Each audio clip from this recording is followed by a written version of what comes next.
Welcome to The Road to Zero, a future-proof podcast, as we explore the changing nature of our economy as we look for prosperity and opportunity in not only preserving, but also improving our environment. And then I was in the industry till about 2013, and now I've come back. But I've always been very interested in sustainable development and creating a healthy planet. And I live in East Vancouver, and I have a 10-year-old and my husband and 2 cats. And I love doing a lot of photography and art when I'm not preaching hydrogen. Awesome.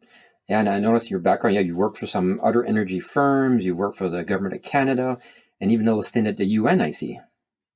Yeah, I started. I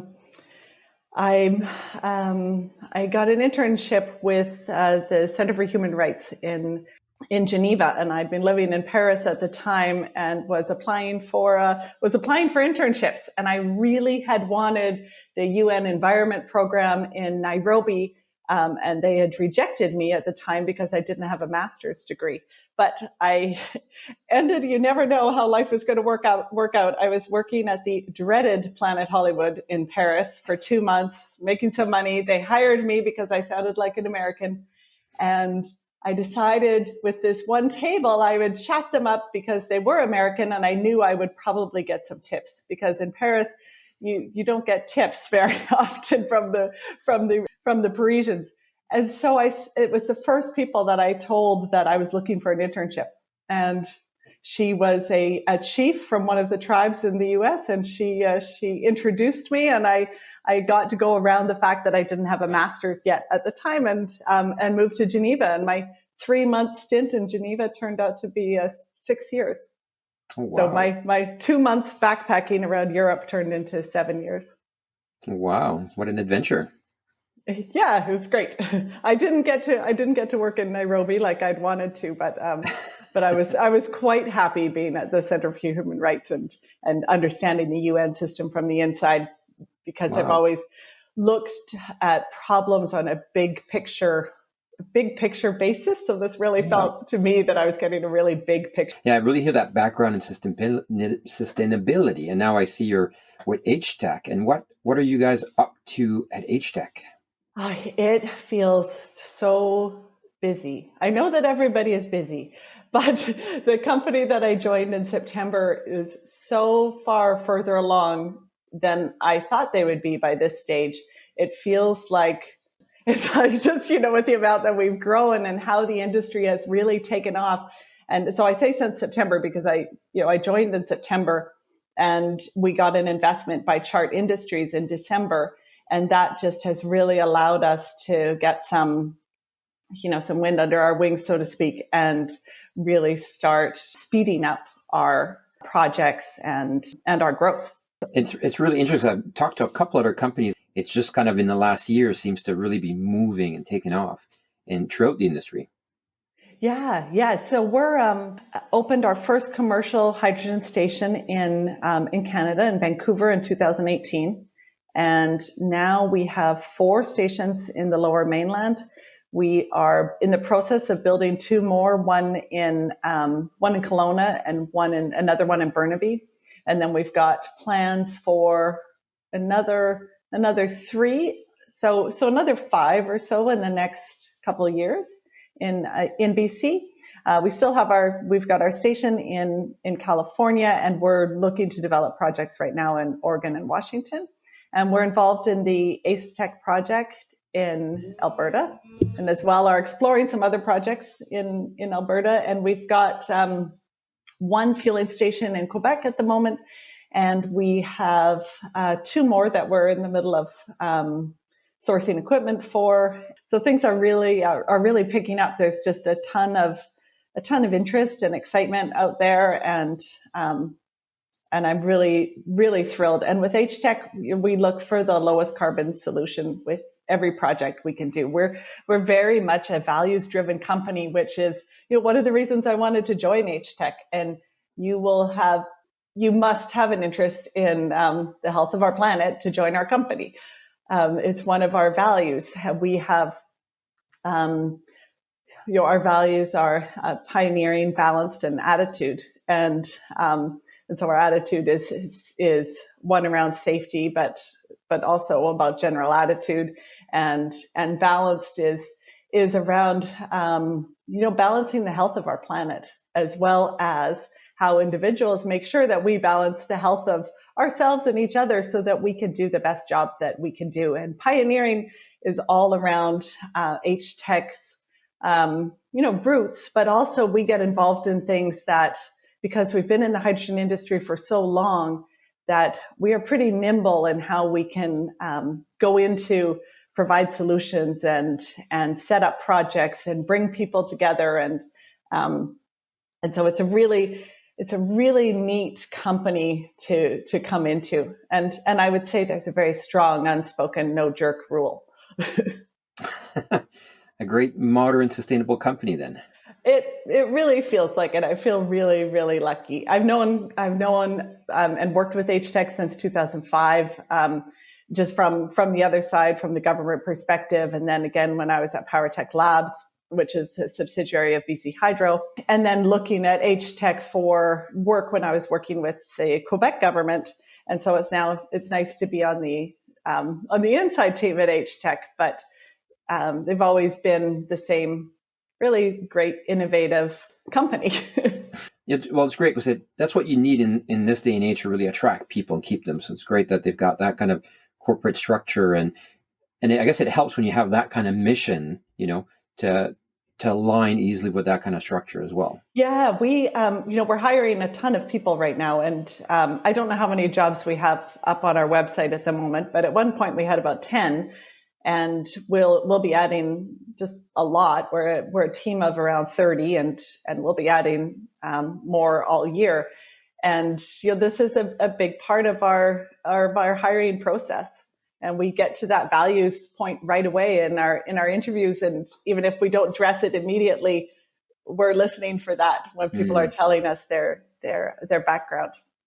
Yeah, well, it's a powerful thing when you align your people with the mission, that personally. And you've created a whole world I really want to get into. And one thing I'm really hearing is growth, lots of growth, lots of opportunity.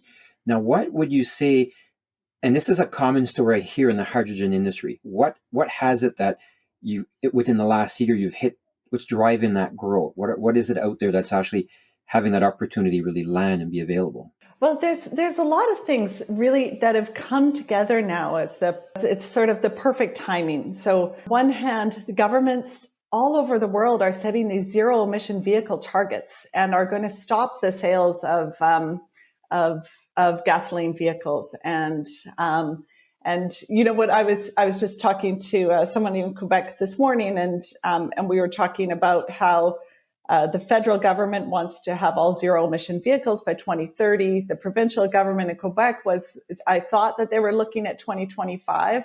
There's just a huge opportunity there. And combine that with the fact that price of renewables have plummeted over the last 10 plus years. The cost of even creating hydrogen has gone way down, and the technology has got so many more miles on the tires, so to speak. You look at even the buses that Ballard is working with, and there's millions of miles on these buses now. It's just this technology has been out there for a long time. And I used to sit on the advisory board of UC Davis back in the early 2000s, and I was working with all the major car companies, and all the oil and gas companies were all at the table. There's, a small group of 70 of us, and I was representing the government of Canada.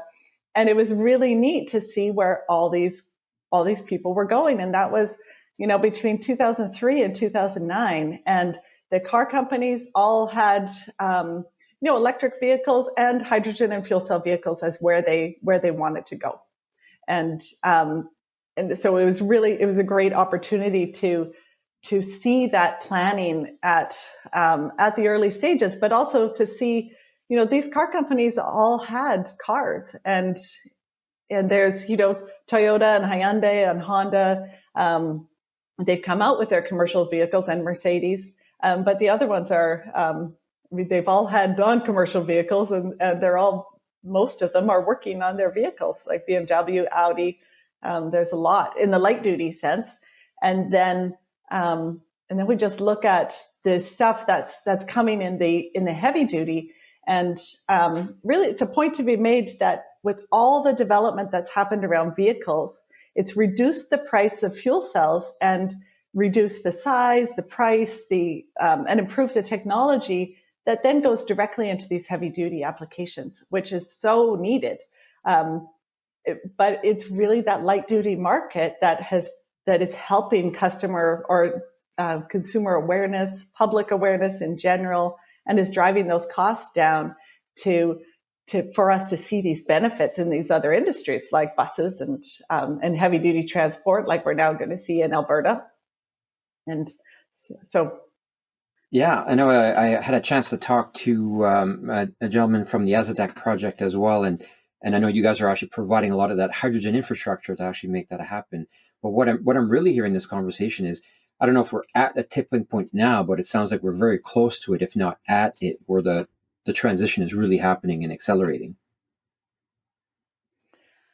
Well, it's happening and it's accelerating around the world. And it feels I'm not sure if we're at the tipping point or not. We may be. It just feels like there's just new stuff coming up every day, and announcements of new projects, and from trains to boats to heavy duty to you name it. There's just a ton going on, to Japan accepting shipments of hydrogen from Australia. So I think this will just increase. I think we're still in the early stages when you think that we only have a certain amount of technology out there right now. So maybe maybe we've passed the tipping point of it being acceptable, but we're not at the tipping point where we're fully engaged in the market yet. Yeah, not quite to the full transition yet, but definitely a marked acceleration in how fast it's coming. Yeah, and the I don't want to say great thing about COVID, but the great thing about COVID is it's proven that we can make changes as humanity can make changes pretty quickly if we need to, and it just shows that we're pretty adaptable, and it showed, like, look at the impact that COVID has had, and the impact of climate change is going to make COVID look like nothing. So it's I think it was a good opportunity to see how adaptable we can be, and let's start preparing for this change. Yeah, that's a good point, and it'll be interesting to see the full impact of, I guess, if you want to call it, the big pause, and how it really allowed people to stop and look and allow thinking to go in a different way, and that might have actually impacted this whole revolution as well, where people are looking at alternative or more willing to consider them. Yeah, I think so, and also allows people to examine what do they really want to do, and what do they want to leave behind for their kids if they have kids, and it's been a good pause, and you're forced to spend a lot of time with yourself, and not be running around. So I think it's for a lot of us, it's given us time to look inward and see what we really want.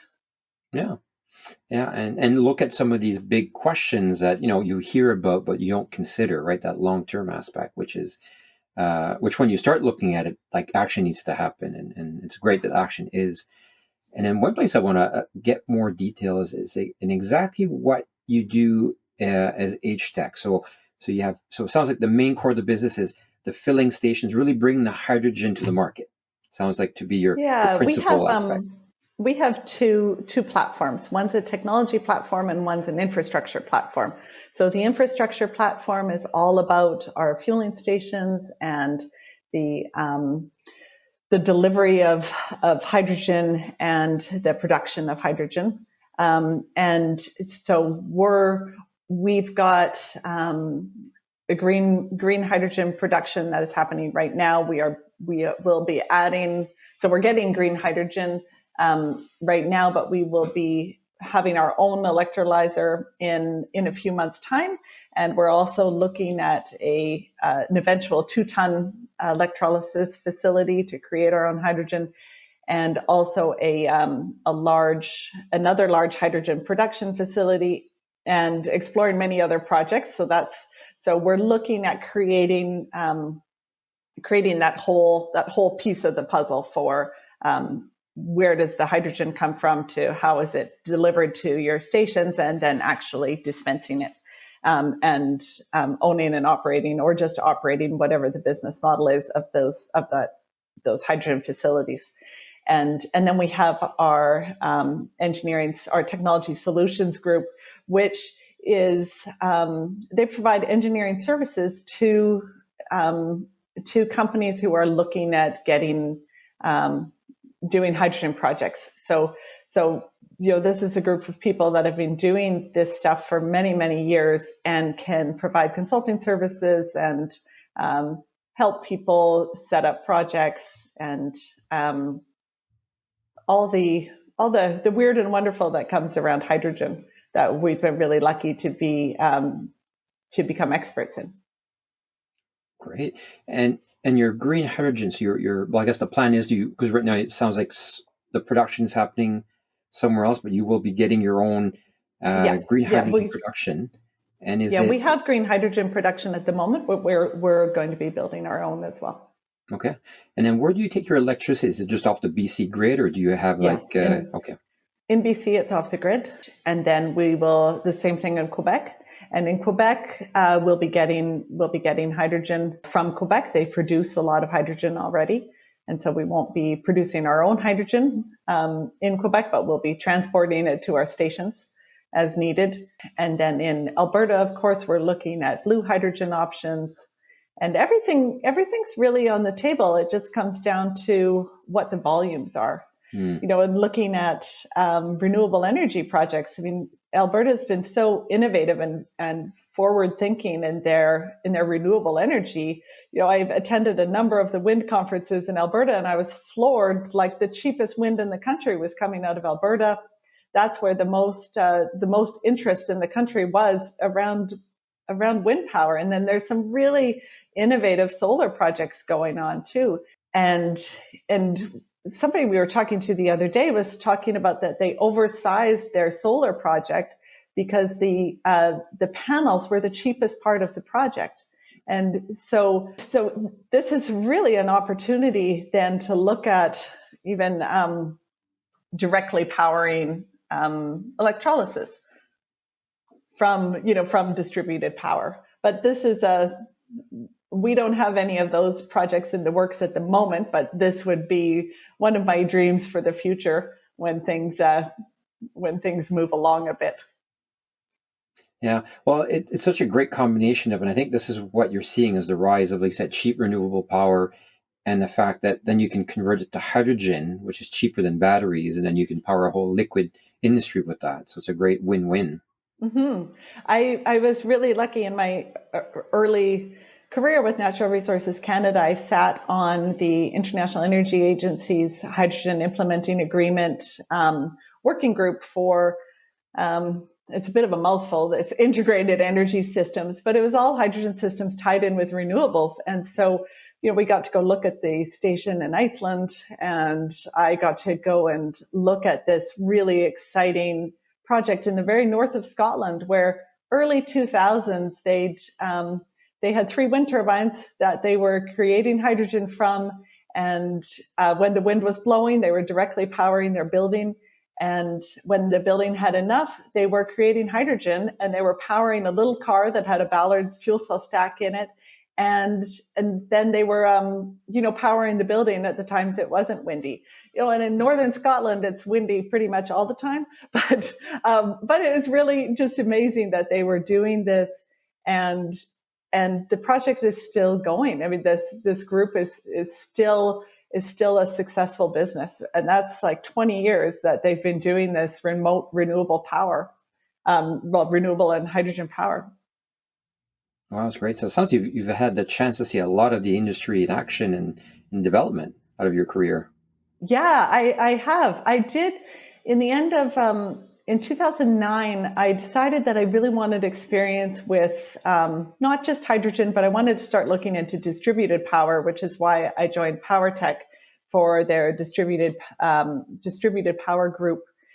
And then from there, I ended up going into tidal energy, and I just had wanted to move out and see what the renewable space looked like. And now with hydrogen just coming back in such a big way, and when I worked for the government of Quebec, I could see how much things had progressed in the time that I was out of the industry, and was regularly talking about it and was interacting with a lot of hydrogen companies. And I thought, now's the time to get back into this hydrogen world. Yeah, well, which is great. You're bringing such a broad perspective, so I'm sure it brings a lot of value to HTEC. So it sounds like you're pretty lucky to have you on board. Oh, I hope so. I love them, so it's working out great. Perfect. And just curious to see. So you've got these filling stations. So you've got across Vancouver, and you're spreading out. Who's your customer base right now? So we have our customers that are filling up at our stations. So those are the people driving the Mirais and the Nexos. And we also have the customers of who we're working with, like a municipality that says they want a hydrogen fueling station. We work with bus companies that want to get a fueling station. We bring different parties together to develop these projects. And there's often a number of, I would say, different customers there. A lot of government customers, including municipal, and then fleets.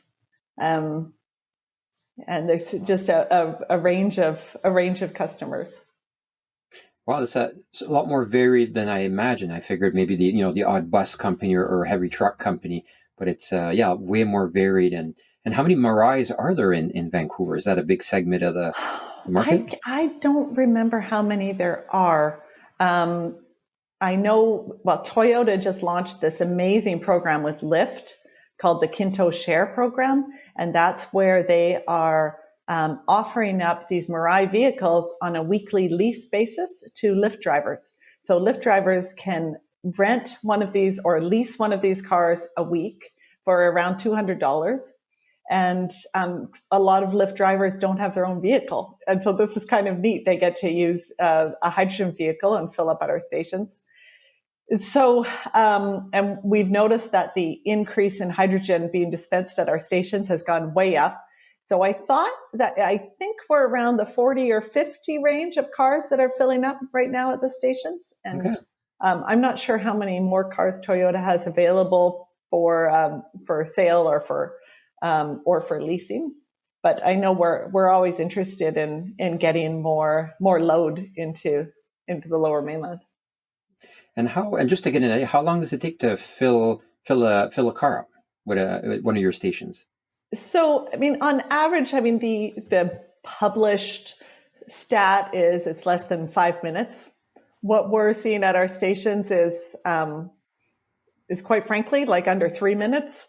Once you get through all the process, maybe you're at 4 minutes. So, and we're finding that people are not necessarily running their car to empty. So they have less hydrogen to fill up with. So it's a lot of our fills are ending up at about 3 minutes. But I think if you were bone dry empty, you could probably do it in 4. Okay, so fairly quickly. Yeah. We had Colin, our CEO, was quite happy the other day. He pulled in to the station at the same time, pulled into the 7-Eleven station, Esso station in North Van at the same time as another car, and he beat them out. So. Awesome. Fine. And where do you see the future going in this industry, in hydrogen and fueling stations? Well, I see our future going to zero emissions, and hydrogen is part of that solution. It's not the only solution, but it's a part of that solution. And the quicker we can get there, the better. So, hydrogen is great. I've heard hydrogen referred to as the Swiss Army knife of fuel. And it's true. There's so many different applications that it can go for. And it's in combination with electric vehicles and with other solutions that are out there that are bringing us towards zero emission. So I really am excited that we've got a real possibility to get zero emission transportation and move that way in industry as well.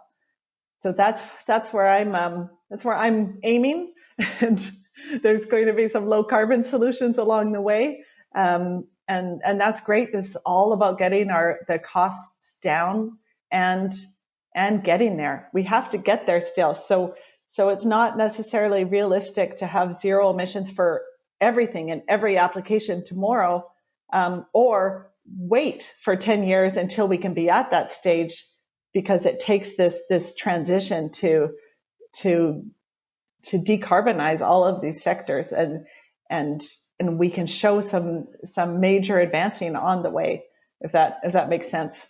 Yeah, no, it does. And that's really another great question too, is that timeline, right? Because right now the world is setting goals for the most part for 2050 for decarbonization.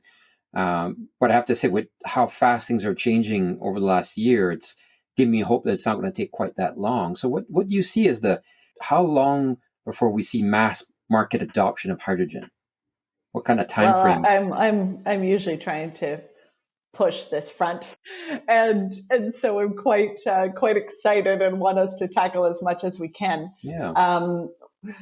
We have just big plans to continue building out across the country, and I don't really have the numbers on the tip of my tongue to go out with, but we, on average, a station can fuel about 250 cars. And if you look, extrapolate that out to fueling stations for light duty, if we want to say have 30% of the market, not HTEC, but if we want hydrogen to be 30% of the market, that's a lot of stations. And then you're moving into heavy duty and medium duty applications, and there's going to be a big build out of that as options across the country. Yeah, well, it sounds like in a decade, I imagine we'll see a major shift in the market, even in a decade. Absolutely.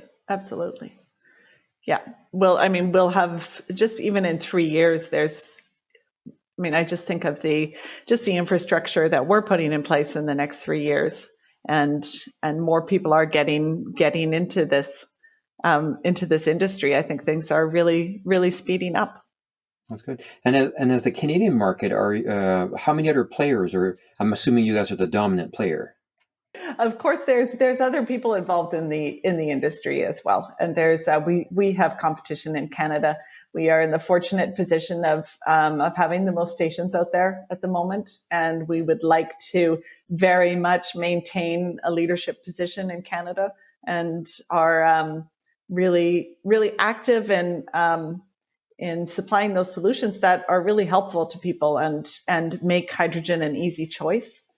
And we've got competition in the U.S., and we're still looking at going into the U.S. markets, and partnering with Chart Industries has really helped enable us to extend our reach. And so we'll see how that goes. Yeah. Well, I hear there's lots of opportunity for future growth for HTEC and anybody else in this industry. Absolutely. Yeah, there is. There's room for everybody. What's that? A rising tide lifts all boats. HTEC looking for any requests you have of the audience, or what would you like to leave with us?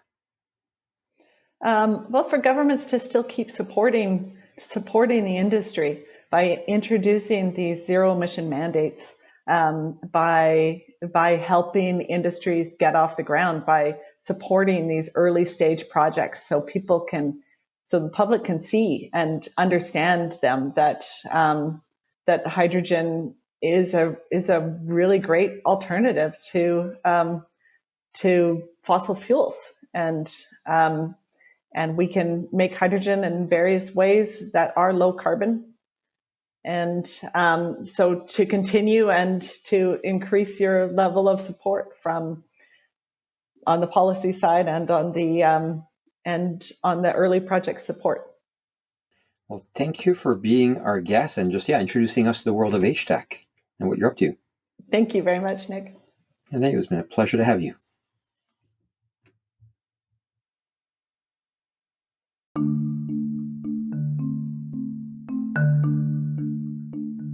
To hear more about our podcasts, showcase events, or the Futureproof Network, please visit us at www.futureproof-network.com.